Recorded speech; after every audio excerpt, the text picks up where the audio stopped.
드디어 북이스라엘의 아합 왕이 죽었습니다. 사람의 죽음 앞에서 좋아해서는 안 되는데, 이 사람의 죽음에 대해서 때로는 우리가 드라마를 보면서 너무 극악한 악역이 죽게 되면은 이렇게 속을 쓸어내리면서 아유 그놈 잘 죽었다 하는 경우가 있는데, 이 아합이란 인물이 그렇습니다. 이 아합이란 인물은 북이스라엘의 왕들 중에 가장 악독한 왕 중에 하나였기에 이 북이스라엘의 왕이 죽었다라는 것은 어찌 보면은 우리 믿는 자들에게는 희망적인 소식으로 들려지기에 야, 그 사람 드디어 죽었네 라고 할 수 있겠죠. 그런데 오늘 본문을 보면서 야, 이제 아합이 죽었으니까 이제 뭔가 좀 달라지겠구나, 북이스라엘에 좀 더 하나님의 선한 영향력이 끼쳐졌으면 좋겠다라고 이야기할 수 있을 것인데, 문제는 그의 아들 아하시야도 만만치 않은 왕이었다라는 것이죠. 우리 그의 아버지 아합은 대표적인 사건을 들라 한다면 어떠한 사건을 들 수 있습니까? 바로 하나님의 선지자 엘리야와 바알과 아세라 선지자의 갈멜살 영적 전쟁입니다. 엘리야를 상대할 바알의 선지자들은 450명, 거기에 아세라 선지자 400명이었지만 아합과 그의 아내 이세벨이 하나님의 선지자들을 다 죽였기에 그들을 상대할 하나님의 선지자는 엘리야 딱 한 명이었습니다. 이 한 명과 그 수많은 우상 숭배자들과의 영적 전쟁, 갈멜산에 있었던 이 영적 전쟁을 통하여서 다시 한번 하나님이 참 하나님이다라는 것을 알게 되었지만, 그 사건이야말로 이 아합이 얼마나 악독했는지를 보여주는 단편적인 예라 볼 수가 있습니다. 그런데 안타까움은 이러한 아합의 모습을 그의 아들 아하시야도 닮아가고 있다라는 것이죠. 먼저 아하시야에 대한 설명으로 열왕기상 22장 52절로 53절 말씀을 우리 함께 보겠습니다. 시작. 그가 여호와 앞에서 악을 행하여 그의 아버지 길과 그의 어머니 길과 이스라엘에게 범죄하게 한 느밧의 아들 여로보암의 길로 행하며 바알을 섬겨 그에게 예배하여 이스라엘의 하나님 여호와를 노하시게 하시기를 그의 아버지의 온갖 행위같이 하였더라. 아멘. 아버지 아합의 길, 또 어머니 이세벨의 길, 그리고 북이스라엘의 최초의 우상숭배의 길을 빠뜨렸던 여로보암의 길로 이 아하시야도 같이 갔다라는 것이죠. 하나님께서 싫어하시는 온갖 우상숭배의 길에서 벗어나지 못한 채 그냥 그 길을 그냥 쭉 이어가게 되었다라는 것이죠. 간단하게 말하면 아버지 아합과 별반 다를 것이 없다라는 것이었습니다. 전문 용어로는 그놈이 그놈이다. 이 말씀을 대하면서 저를 더 긴장하게 만들었던 책의 한 구절이 있습니다. 아이들이 당신의 말을 듣지 않는다고 걱정하지 말고 아이들이 항상 당신을 지켜보고 있다는 사실을 걱정하라. 뭔가 찔림이 오십니까? 아이들이 우리 말을 안 듣는다고 우리는 늘 걱정하는데, 사실 더 걱정해야 할 사실은 그들이 우리의 삶을 보고 닮아가고 있다라는 것이죠. 결국 부모가 삶의 모습으로 안내하는 길을 자녀들은 자연스럽게 따라오게 된다는 것입니다. 시편 1편 1절로 2절은 우리에게 복된 길을 분명하게 제시하고 있습니다. 함께 읽겠습니다. 시작. 복 있는 사람은 악인들의 꾀를 따르지 아니하며 죄인들의 길에 서지 아니하며 오만한 자들의 자리에 앉지 아니하고 오직 여호와의 율법을 즐거워하여 그의 율법을 주야로 묵상하는도다. 아멘. 내가 왕이 되고자 하는 이 죄인의 길에서 벗어나서 오직 나의 주인 되신 하나님의 말씀 안에서 인도받는 삶을 사는 것이야말로 복 있는 사람의 삶이다라는 것입니다. 그러나 이런 복된 길이 아닌 죄인의 길에서 돌이키지 못한 아하시야는 아합을 이어 더 지독한 죄인의 길로 들어서는 것을 우리로 하여금 보게 되는 것입니다. 그래서 아버지 아합과 같이 하나님을 의지하는 것이 아니라 온갖 이방의 헛된 우상들을 섬기는 모습을 따라 보여주는데, 그 대표적인 사건이 바로 오늘 우리가 읽은 본문 말씀입니다. 열왕기하 1장 2절 말씀 우리 함께 읽겠습니다. 시작. 아하시야가 사마리아에 있는 그의 다락 난간에서 떨어져 병들매 사자를 보내며 그들에게 이르되 가서 에그론의 신 바알세붑에게 이 병이 낫겠나 물어보라 하니라. 아멘.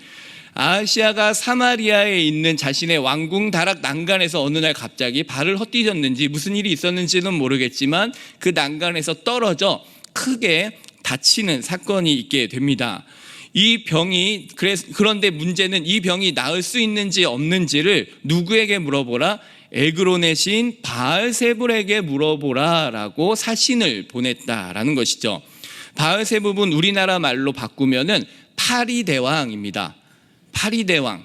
그러니까 파리의 왕 중의 왕. 그게 바알세불인데 사람이 영적으로 무지해지면 이렇게까지 될 수 있음을 보여주는 단적인 예인 것이죠.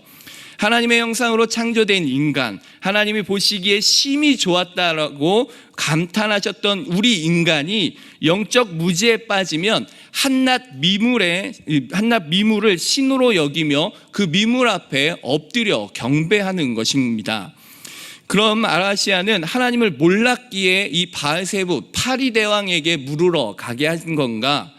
아하시아는 이미 하나님도 알았고 엘리야도 알고 있었습니다. 그 사실을 어디에서 알 수 있냐면 아하시아가 사신들을 보냈을 때 하나님께서도 엘리야에게 사자를 보내어 그들을 막아서게 합니다. 열왕기하 1장 3절로 4절 말씀 함께 읽겠습니다. 시작.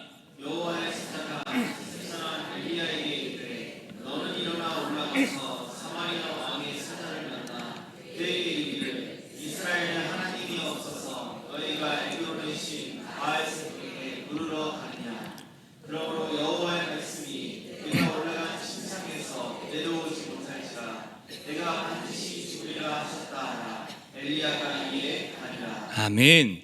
이 말을 듣고 바알세불에게 물으러 갔던 이 사신들이 다시 왕에게로 돌아오게 됩니다. 생각보다 일찍 돌아온 사신들을 보면서 이 왕이 다시 묻게 되는 거죠. 너네 왜 이렇게 일찍 왔냐 했더니 우리가 가는 길에 이런 일들이 있었습니다. 그래서 이 말을 왕에게 전해줍니다. 그러자 아하시아가 다시 사신들에게 묻죠. 그러면 그 말을 한 사람이 누구냐? 도대체 어떤 놈이냐라고 묻자 이에 대한 대답이 열왕기하 1장 8절입니다. 시작. 그들이 그에게 대답하되 그는 털이 많은 사람인데 허리에 가죽띠를 띄었더이다 하니 왕이 이르되 그는 디셉 사람 엘리야로다. 아멘.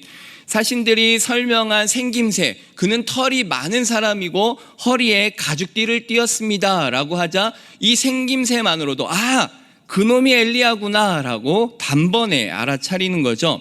이처럼 아하시아는 엘리야를 잘 알고 있었고 엘리야를 안다라는 것은 엘리야가 행했던 일들도 다 알고 있다는 것입니다. 또 엘리야가 행했던 일들을 안다라는 사실은 그 일을 행하신 여호와 하나님을 알고 있다라는 사실이죠. 그런데 자신에게 닥친 문제 앞에서 아하시아가 보였던 반응은 무엇입니까? 만왕의 왕이신 하나님을 찾는 것이 아니라 자기가 알고 있는 그 하나님을 찾는 것이 아니라 파리대왕 바알세불을 찾아 그 문제를 해결하려고 했다라는 것입니다.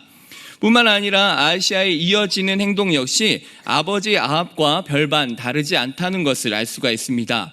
하나님의 엄중한 경고를 받았다면 곧바로 사신들을 다시 엘리야에게로 보내어서 엘리야를 영접하고 그에게 중보를 부탁하며 자신의 치유를 위해 간구하는 것이 정상인데 아버지 아합과 같이 엘리야를 적대시하면서 사신이 아닌 군대를 보냅니다. 군대를 보내어 엘리야를 당장 잡아 내 앞에 꿇어 앉히라는 것이죠. 아하시아 역시 아버지 아합과 같이 여전히 하나님과 적대적 관계를 드러내고 있는 것입니다.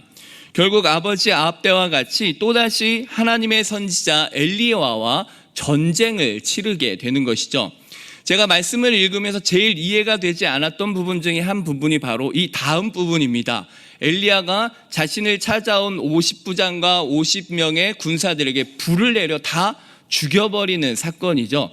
하나님이 왜 이렇게까지 하셨을까라고 생각이 되어졌는데 이 모습들이 바로 어느 모습과 상상이 되어지냐, 바로 엘리야의 갈멜산 전투와 동일한 사건이 이어지는 것입니다.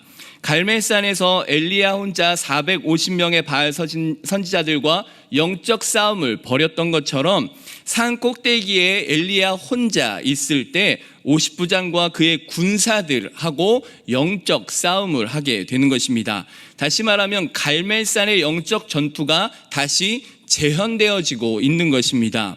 50부장이 외칩니다. 네가 하나님의 사람이냐? 그러면 당장 내려와서 왕의 명령을 받들어라 라고 외칩니다.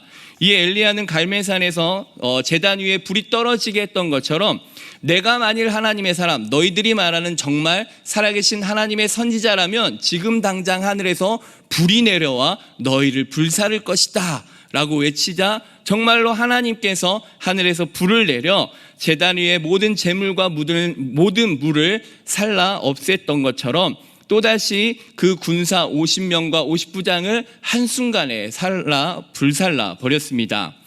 하나님이 참 하나님이심을 다시 한번 이들에게 확인시켜주는 장면입니다. 문제는 이 일을 경험했음에도 불구하고 여전히 아하시아는 깨닫지 못하는 것이죠. 그리고 다시 한번 엘리야에게 또 다른 50부장과 50명의 군사를 보냅니다. 결국 또다시 하늘에서 불이 내려와 50부장과 그의 군사들을 불살라 없애버렸죠. 이 정도면 자신의 죄를 깨닫고 죄의 길에서 돌이켜 이제는 하나님께로 나올 만도 한데 강팍해진 아하시아는 세 번째 50부장과 50명의 군사를 또 보내게 됩니다. 그러나 문제는 무엇입니까? 이 세 번째 50부장은 자신이 죽을까 두려워하여 왕의 명령보다도 엘리야의 영적 권위 앞에 무릎 꿇고 엎드려 간구하게 됩니다. 열왕기하 1장 13절로 14절 말씀입니다. 시작. 왕이 세 번째 50부장과 그의 군사 50명을 보낸지라. 셋째 50부장이 올라가서 엘리야 앞에 이르러 그의 무릎을 꿇어 엎드려 간구하여 이르되 하나님의 사람이여 원하건대 나의 생명과 당신의 종인 이 50명의 생명을 당신은 귀히 보소서. 불이 하늘에서 내려와 전번의 50부장 둘과 그의 군사 50명을 살랐거니와 나의 생명을 당신은 귀히 보소서 하매. 아멘. 이에 여호와의 사자가 엘리야에게 나타나 말씀을 전달해 줍니다. 열왕기하 1장 15절입니다. 시작. 여호와의 사자가 엘리야에게 이르되 너는 그를 두려워하지 말고 함께 내려가라 하신지라. 엘리야가 곧 일어나 그와 함께 내려와 왕에게 이르러. 아멘. 이 말씀에서 볼 수 있는 것이 엘리야도 그 50부장과 50명의 군사들을 두려워했다라는 것을 볼 수가 있습니다. 그렇게 두려워하는 엘리야에게 두려워하지 말아라. 이제 괜찮다. 이 50부장을 따라가라. 이렇게 말씀을 하시죠. 마치 이 모습은 출애굽하는 이스라엘 백성들에게 바로의 마음을 강팍하게 하여서 10가지의 재앙을 끝까지 다 보게 하시면서 애굽의 거짓 우상들을 다 없애기까지 심판하시는 하나님뿐만 아니라 이 심판을 통하여 이스라엘 백성들 하여금 내가 참 하나님이다라는 것을 더욱더 확신 있게 보여주시는 장면처럼 보여집니다. 그래서 내가 참 하나님이다. 그러니 너희는 출애굽하라 라는 명령처럼 이 엘리야, 두렵고 떨림 가운데 있는 이 엘리야에게 이 두 번의 사건을 통하여 다시 한번 갈멜산 영적 전투의 일들을 생각하게 하시면서 그래 내가 참 하나님이다 라는 것을 엘리야로 하여금 확실히 믿게 하심으로 이 일을 반복함 가운데 크신 하나님의 능력을 믿고 왕 앞에 담대하게 나아갈 수 있게 하신 것입니다. 결국 전능하신 하나님의 권세 앞에 무릎 꿇는 세상의 권세자를 보게 하심으로 모든 만왕의 왕 대신 하나님의 사신으로서 아하시아 왕 앞에 담대하게 나아가게 되는 것이죠. 그리고 왕 앞에 나아간 엘리야는 다시 한번 하나님의 말씀을 담대하게 대언합니다. 열왕기하 1장 16절입니다. 시작. 말하되 여호와의 말씀이 내가 사자를 보내 에그론의 신 바알세붑에게 물으려 하니 이스라엘에 그의 말을 물을 만한 하나님이 안 계심이냐. 그러므로 내가 그 올라간 침상에서 내려오지 못할지라 내가 반드시 죽으리라 하셨다 하니라. 아멘.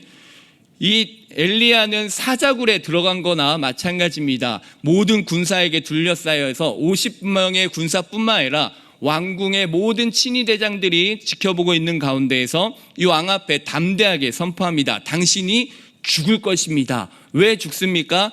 너는 왜 하나님을 믿지 못하느냐? 우리의 나라의 하나님이 왕이신데 그 왕이신 하나님을 왕으로 여기지 못하고 네가 왕이 되어 엉뚱한 헛된 신들을 따르고 있지 아니하냐? 다시 한번 지적하며 당신은 죽을 것입니다 라고 담대하게 이야기하는 것이죠. 얼마나 떨리고 두려웠겠습니까? 그러나 이 모든 일들이 가능했던 이유는 살아계신 하나님을 그들의 삶 가운데 경험했기 때문입니다. 그 결과 열왕기하 1장 7절은 뭐라 말씀하고 있습니까? 시작. 왕이 엘리야가 전한 여호와의 말씀대로 죽고, 결국 하나님의 말씀대로 되는 것을 다시 한번 보여주고 있습니다. 하나님의 말씀대로 아하시아는 결국 병이 낫지 못하고 병상에서 죽음을 맞이하게 되었습니다. 그런데 어찌 보면 이 아하시아의 죽음은 굉장히 안타깝다라는 생각을 하게 합니다. 아하시아의 죽음이 안타까운 것은 하나님께서 이미 여러 번의 살 수 있는 기회를 아하시아에게 주었기 때문입니다. 아하시아는 그 기회를 기회로 받아들이지 못하고 결국 죽음을 선택하게 된 것이죠. 우리가 때론 성경을 읽으면서 하나님을 오해할 때가 있습니다. 분노하시는 하나님, 죽이시고 심판하시는 하나님을 보면서 하나님이 너무 무섭다, 두렵다라고 생각할 때가 있습니다. 그러나 하나님의 분노와 심판 이전에 하나님이 분노하시기까지, 하나님이 죽이시기까지, 하나님이 심판하시기까지 얼마나 오래 참고 인내하시며 얼마나 많은 기회를 그들에게 주었는지를 우리는 다시 한번 기억해야 합니다. 때론 열왕기서를 읽다 보면은 답답하기도 하고 지루하게 여겨질 때도 있습니다. 왜냐하면 왕들의 이름만 바뀔 뿐이지 그 왕들이 계속해서 하나님을 실망시키며 죄를 짓는 모습들이 반복되어지고 있기 때문입니다. 그래서 열왕기서를 쭉 읽다 보면은 이 왕이 또 실패하였고 그 다음 왕이 또 실패하였고 그 왕이 또 실패하고 이렇게 계속되어지는 실패 속에서 하나님이 정말로 마음 아파하시는 모습을 보면서 우리의 마음도 아플 때가 있죠.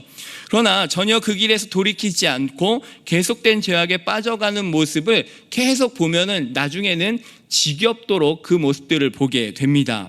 이만하면 돌이킬 만도 한데 아하시아가 속한 이 북이스라엘 왕들은 더욱이나 한 명도 죄의 길에서 벗어나지 못한 채 처음 시작점인 여로보암이 시작한 죄의 길에서 그 단 한 명도 벗어나지 못했다라는 것입니다.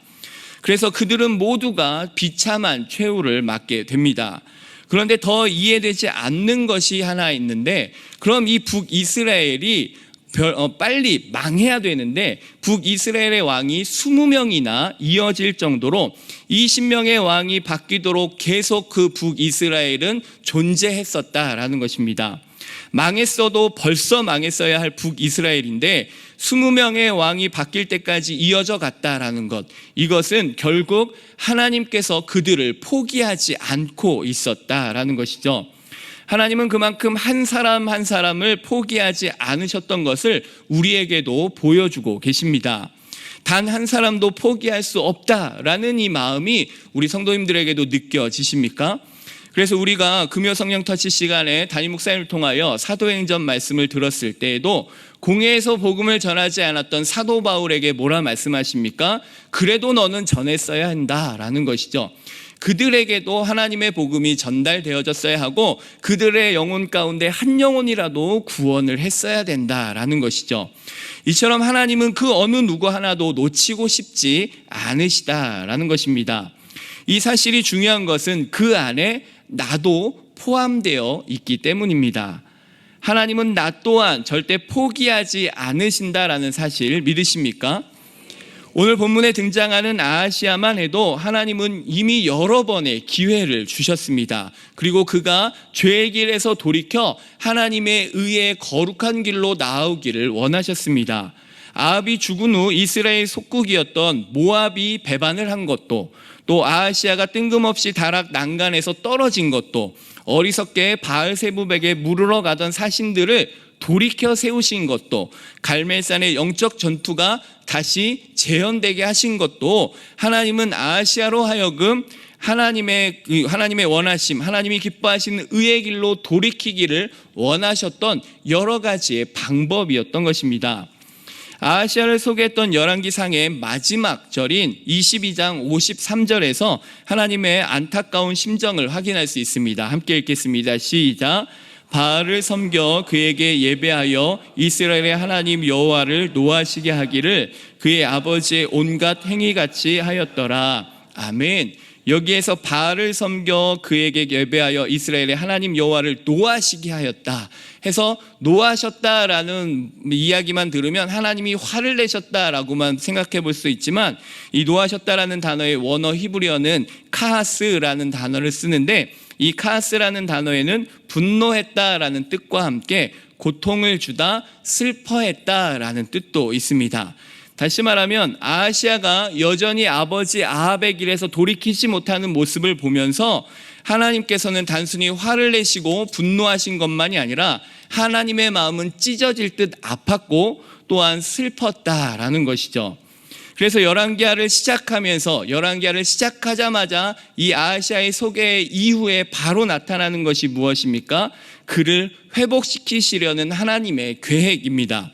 모압이 배반하게 하여서 거봐라, 사람 의지하는 것이 아니라 나 하나님을 의지해야 되지 않겠냐라고 그에게 물으시는 것이고, 다락 난간에서 떨어져 크게 다쳤을 때 드디어 나 하나님을 찾을 기회를 얻었구나, 나를 찾아라, 내가 너를 고쳐줄게 하는 기회를 주신 것입니다. 뿐만 아니라 헛된 우상에게 물으러 갈 때에도 그 길을 막아 돌아서게 한 건 역시 너가 지금 가고 있는 이 우상의 길은 잘못된 길이야, 나 하나님 여호와께로 너는 돌아와야 돼 라고 말씀하고 있는 것입니다.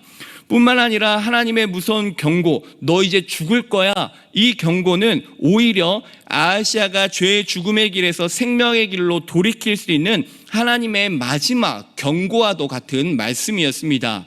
이 최고의 기회를 그에게 주었음에도 그가 깨닫지 못하자 결국 그 아버지 때의 갈멜산 영적 전투를 재현하면서 50부장과 그의 군사들에게 내려진 불의 심판은 하나님께서 아하시아에게 주셨던 최후의 마지막 기회였다라는 것이죠.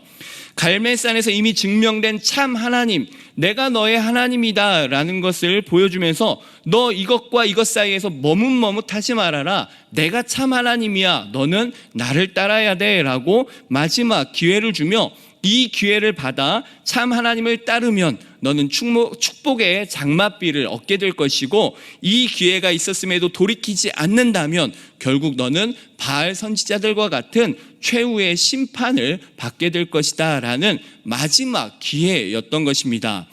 그러나 안타깝게도 아하시아는 이 모든 기회를 어떻게 합니까? 기회를 기회로 받지 못한 채 결국 살 길을 얻지 못하고 죽음의 멸망의 길을 향하게 된 것입니다. 당시 이 글을 읽게 된 최초의 독자들은 포로로 끌려간 이스라엘 백성들이었습니다. 그들은 자신의 나라가 망하였고 자신들이 포로로 끌려오게 된 이유를 이 열왕기서를 통하여 깨닫게 된 것이죠.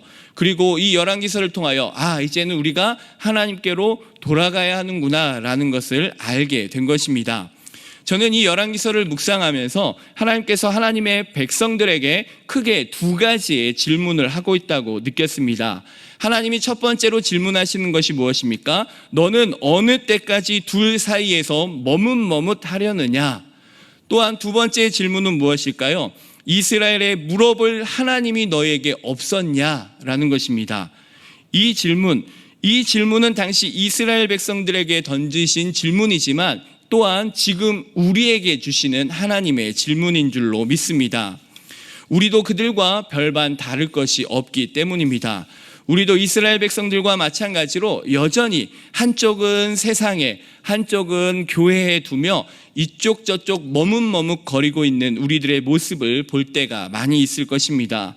또한 하나님을 믿는다면서도, 하나님이 내 안에 있다면서도 하나님께 묻는 것이 아니라 세상의 엉뚱한 것들에게 묻고 있는 우리들의 모습을 보게 된다라는 것이죠. 그런 우리들에게 지금 하나님께서 물으시는 것입니다. 너는 언제까지 세상과 나 사이에서 머뭇머뭇거릴 것이냐? 너 안에 정말 내가 있기는 한 거냐? 라고 묻고 계신다는 것입니다. 더 안타까운 것은 신앙생활을 우리가 아무리 오래 했을지라도 여전히 이러한 연약한 모습들이 우리 안에 여전히 나타나고 있다는 것이죠. 그럴 때마다 느끼는 것은 참 사람이 쉽게 변하지 않는구나. 왜 이렇게 나는 안 변할까? 하나님의 말씀 안에서 이렇게 발버둥 치고 있음에도 나는 왜 안 변할까 하면서 내 이러한 자신을 보며 스스로 실망스러울 때가 많다는 것이죠. 그런데 우리가 절대 잊지 말아야 할 중요한 사실이 있습니다. 사람은 참 쉽게 변하지 않습니다. 그런데 하나님은 절대 변하지 않는다는 사실입니다. 우리가 변하지 않는 것 물론 이해할 수 있고 인정하지만 더 중요한 것은 나를 사랑하시는 그 크신 하나님의 사랑은 절대로 변하지 않는다라는 사실입니다. 수천 년 전 이스라엘 백성들을 돌이켜 구원하시고자 때론 경고하시고 노하시고 심판하셨던 그 하나님이 지금도 여전히 나를 구원하시고자 나를 포기하지 않고 때론 고난과 역경을 통하여 나의 믿음을 성장시켜 가시며 매번 실수하고 넘어지는 나를 일으켜 세워주시고 나를 욕심내고 계신다는 사실을 믿으시기 바랍니다. 이 귀한 사실을 기억하고 우리도 말씀 앞에 다시 한번 결단하는 귀한 시간이 될 수 있었으면 좋겠습니다. 더 이상 세상과 하나님 사이에서 머뭇머뭇하지 않고 오직 하나님 편에 서겠습니다. 내 안에 계신 하나님을 잊지 않고 모든 일에 하나님을 먼저 떠올리겠습니다. 이 귀한 결단이 우리의 삶의 능력이 될 수 있기를 예수님의 이름으로 간절히 축원합니다. 우리 함께 찬양으로 하나님 앞에 고백하며 나아가겠습니다.